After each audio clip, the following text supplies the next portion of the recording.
तेजस्वी यादव जो हैं वो अभी सदन में आज उनको नेता प्रतिपक्ष चुना गया, लेकिन वो वहां उपस्थित नहीं थे। राज्यपाल के अभिभाषण में उपस्थित नहीं थे। प्रकाश हम नहीं कर सकते हैं, लेकिन उनको रहना चाहिए था। राज्यपाल जी का अभिभाषण है, नेता प्रतिपक्ष है, तेजस्वी यादव जी को रहना चाहिए था। मोदी साहब, नीतीश साहब जी का, चिराग पासवान जी, उपेंद्र कुशवाहा जी, मांझी जी एक संयुक्त रूप से थे, और नीतीश कुमार जी का विकास बोला है इस पर। सकरा अगर हम चुनाव जीतते हैं तो सकरा का हर एक युवा विधायक होगा। वो विधायक को कॉल कर सकते हैं, वीडियो कॉल के मार्फत से कॉल कर सकते हैं। हम लोग अनुमंडल का जो मांग है सकरा विधानसभा के लिए करेंगे सदन में। जनता को सहज महसूस कराना ही हमारी प्राथमिकता होती है। हमारे पिताजी से पूर्व में विधायक रहे हैं। नमस्कार, हेडलाइंस बिहार देख रहे हैं आप और मैं हूं आपके साथ मयंक पांडे। देखिए, चुनाव के नतीजे आए। तमाम अलग अलग विधानसभा क्षेत्र से अलग अलग विधायक चुन करके आए, और इस बार कई ऐसे विधायक हैं जिनका चर्चा बना हुआ है लगातार। मैथिली ठाकुर है, युवा विधायिका है। और ऐसे ही सकरा विधानसभा क्षेत्र से जदयू के युवा विधायक हैं आदित्य कुमार, और युवाओं के बीच में रहने के लिए जाने जाते हैं और लगातार लोगों के साथ जो है संपर्क बनाए रहते हैं। ऐसा होता है कि जो विधायक बन जाते हैं वो लोगों को भूल जाते हैं, लेकिन पहली बार विधायक बने हैं और अभी भी विधायक बनने के बाद अपने क्षेत्र के लोगों की समस्याएं खुद से सुनते हैं, लोगों का फोन खुद उठाते हैं, और ऐसी तमाम खूबियां जो है वो इनके अंदर है। इनसे बातचीत करने का प्रयास करेंगे कि विधायक बन गए हैं अभी भी, लेकिन विधायकों वाला रौब ठाठ वो ईगो नहीं दिखाते हैं। ऐसा क्या कारण है? देखिए, हमारे पिताजी से पूर्व में विधायक रहे हैं, और उनके कार्यकाल में लोगों के से जुड़े और उनके समस्या सुने हैं, तो देखते आए हैं। तो ऐसा कुछ फीलिंग अपडेट तो हमारे लिए कुछ नया हुआ नहीं है। पिताजी विधायक थे, अब हम विधायक हैं। तो जनता को सहज महसूस कराना ही हमारी प्राथमिकता होती है। उनको इस तरह का फील नहीं हो कि हम एक विधायक से बात कर रहे हैं या फिर विधायक है कोई। जनता को सहज महसूस कराना प्राथमिकता रहता है, और सरल स्वभाव हम लोग का शुरू से रहा है। जमीन की राजनीति करते हैं, तो ऐसा कुछ अपडेट नहीं है। और युवाओं के चहेते हैं आप। मैं जितने भी सकरा के युवाओं से मिला हूँ, जी, उनके चहेते हैं आप। तो ऐसा क्या जादू कर दिया है आपने युवाओं पर कि एक तरफा युवा जो है आपकी तरफ है? देखिए, एक युवा नेतृत्वकर्ता सकरा विधानसभा को मिला, और हम भी युवा पहली हैं। बार पहली बार पहली बार सकरा को युवा विधायक युवा मिला। नेतृत्वकर्ता मिला है, और हम भी युवा हैं, और युवाओं की अपेक्षा अत्यधिक होगी एक युवा विधायक होने के नाते हमसे।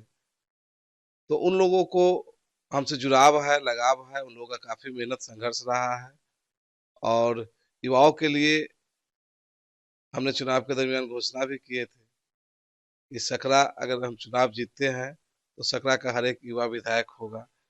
उनको विधायक के पास जाने की आवश्यकता नहीं होगी। वो जहां भी होंगे, वो विधायक को कॉल कर सकते हैं, वीडियो कॉल के मार्फत से कॉल कर सकते हैं, और अपनी समस्या से अवगत करा सकते हैं। कहीं किसी कार्यालय में गए, कोई अधिकारी नहीं सुन रहा है, कहीं कोई समस्या हो गया, तो वो वीडियो कॉल के मार्फत से फोन करेंगे, और हम ऑन स्पॉट निदान करने का काम करेंगे। मतलब कोई भी आपको कहीं से भी फोन कर सकता है और आप ऑन द स्पॉट ऑन उसका स्पॉट, फोन उठाएंगे और निदान करेंगे समस्या का। बिल्कुल बिल्कुल।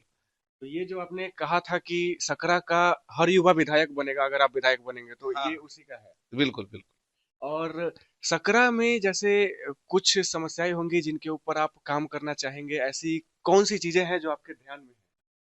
जैसे कि हम लोग अनुमंडल का जो मांग है सकरा विधानसभा के लिए करेंगे सदन में, और मूलभूत समस्या जो है वो तो रहता ही है, उसका निदान कराने का काम करेंगे।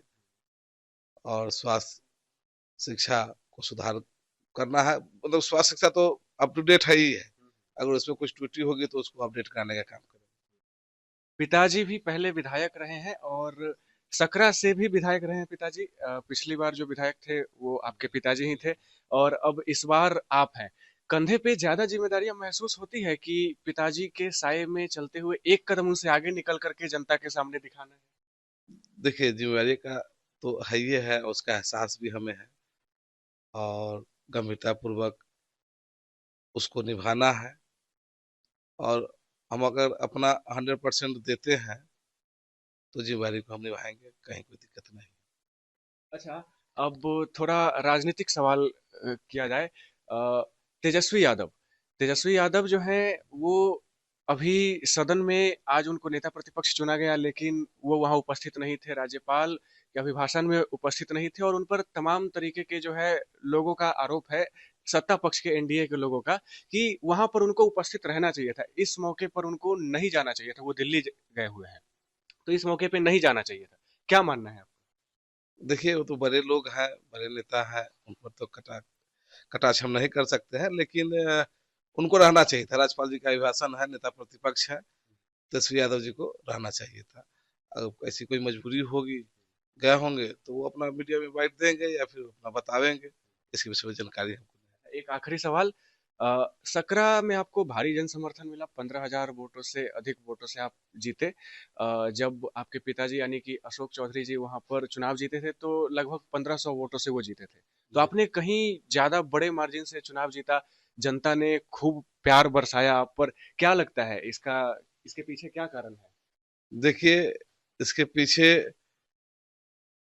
हमारे पिताजी का कार्य रहा है, और हम लोग क्षेत्र में रहे हैं, और एनडीए का तो इस बार देखे हैं किस तरह से मोदी साहब, नीतीश साहब जी का, चिराग पासवान जी, उपेंद्र कुशवाहा जी, मांझी जी एक संयुक्त रूप से थे, और नीतीश कुमार जी का विकास बोला है इस नीतीश कुमार जी का विकास बोला है, बार, बोला। और महिलाओं का जो नीतीश कुमार की तरफ एक तरफा प्यार है वो हाँ, दिखा है, दिखा है।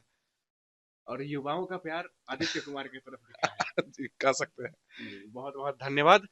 आप आपने सुना किस प्रकार से इनका कहना है कि कोई भी युवा हो, कहीं भी उसको अगर कोई समस्या आता है, कोई अधिकारी बात नहीं मान रहा है, कहीं पर भ्रष्टाचार या फिर कुछ कुछ घूस वगैरह लेने की बात कर रहा है कोई, तो तुरंत इनको फोन किया जाए, वीडियो कॉल के माध्यम से ये तुरंत फोन उठाएंगे और उस पर काम किया जाएगा, ऑन द स्पॉट उसका निदान किया जाएगा।